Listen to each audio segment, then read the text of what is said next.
विठ्ठलाच्या डाव्या चरणावर एक खोल खड्डा का आहे? तर मुक्तकेशी नावाची एक दासी होती जी खूप सुंदर होती.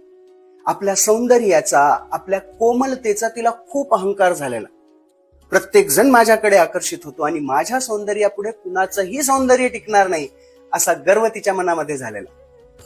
एकदा तिने बघितलं की खूप सारे लोक वारी करत पंढरपूरला जातात विठ्ठलाच्या दर्शनाला.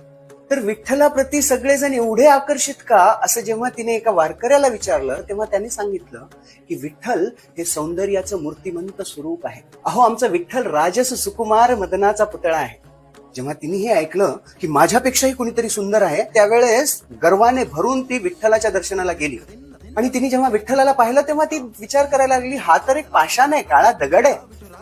भगवंत आपल्या भक्ताचं सगळं काही सहन करतात पण अहंकार नाही. तिला तिच्या सौंदर्याचा आणि कोमलतेचा अहंकार झालेला विठ्ठलाने कसा मोडला माहिती? तिने विचार केला, हा तर एक दगड आहे, पण चला आलोच आहेत तर त्याला स्पर्श करून बघू. तर तिने जेव्हा विठ्ठलाच्या चरणाला आपल्या बोटाने स्पर्श केला त्यावेळेस पाषाणाची मूर्ती वितळली आणि तिच्या बोटाचा ठसा विठ्ठलाच्या चरणावर उमटला आणि तिचा अहंकार चूर चूर झाला. तर भगवान विठ्ठलाच्या डाव्या चरणावरील खोलगट ठसा म्हणजे